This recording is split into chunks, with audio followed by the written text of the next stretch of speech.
রাজিম বিসমিল্লাহির রহমানির রহিম। নিশ্চয় সকল প্রশংসা আল্লাহ সুবহানাহু ওয়া তাআলা, দুরূদ ও সালাম বর্ষিত নবী মুহাম্মদ রাসূলুল্লাহ সাল্লাল্লাহু আলাইহি সাল্লামের উপরে। আজকে জিকির অধ্যায়ের হাদিস থেকে হাদিস পাঠ করব ইনশাআল্লাহ তাআলা। আল্লাহ সুবহানাহু ওয়া তাআলা বলেন, হে ঈমানদারগণ, আল্লাহকে অধিক পরিমাণে স্মরণ করো এবং সকাল সন্ধ্যা তার পবিত্রতা বর্ণনা করো। সূরা আল আযহাব ৪১ থেকে ৪২ নম্বর আয়াত। তাহলে বলছে, হে ঈমানদারগণ, মানে আল্লাহ সুবহানাহু ওয়া তাআলার উপর যারা ঈমান আনছে তাদেরকে এটা নির্দেশ দেওয়া হয়েছে তারা যেন আল্লাহ সুবহানাহু ওয়া তাআলাকে অধিক পরিমাণে স্মরণ করে। তারপর হাদিস থেকে পাঠ করেছে আবু মুসা আশআরী রাদিয়াল্লাহু থেকে বর্ণিত, নবী সাল্লাল্লাহু আলাইহি ওয়াসাল্লাম বলেন, যে ব্যক্তি আল্লাহর জিকির করে এবং যে তা করে না, তার দৃষ্টান্ত জীবিত ও মৃতের ন্যায়। যে আল্লাহ সুবহানাহু ওয়া তাআলা স্মরণ করে জিকির করে, ওর দৃষ্টান্ত হচ্ছে যে জিকির করে সে জীবিত মানুষ, আর যে জিকির করে না সে মৃত।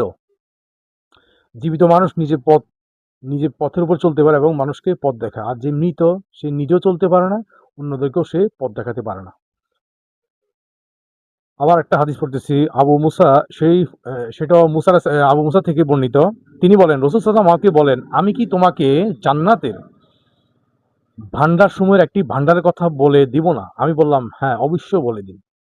তিনি বলেন, লা হাওলা ওয়ালা কুওয়াতা ইল্লা বিল্লাহ। এটার অর্থ হচ্ছে যে আল্লাহর সাহায্য ব্যতীত কেউ ভালো কাজ করতে ও মন্দ থেকে বাঁচতে পারে না। মুত্তাফাকুন আলাইহি, মানে এটা বুখারী এবং মুসলিম উভয় হাদিসটা বর্ণনা করছেন।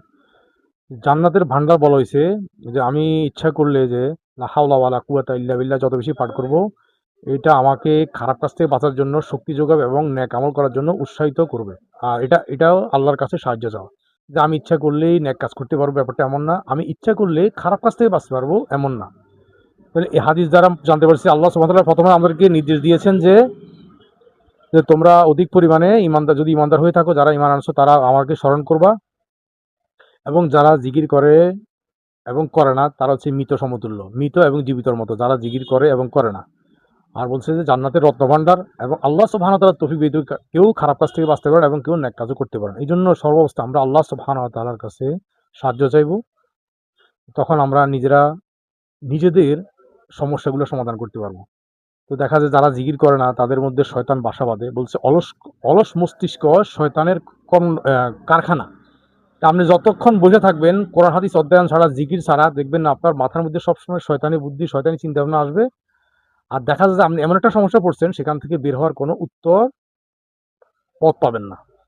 তো এইজন্য জ্ঞান অর্জন করা, জ্ঞানের পথে চলা ও জ্ঞান অনুযায়ী আমল করা এবং অন্যকে উৎসাহ দেওয়া। অন্যকে উৎসাহ দেওয়ার উদ্দেশ্য একটাই, যে আমি যেটা মানুষকে দাওয়াত দিই সেটা যেন আমার মধ্যে থাকে এবং আমার যেন আমলের আরো আগ্রহ স্পৃহা বাড়ে।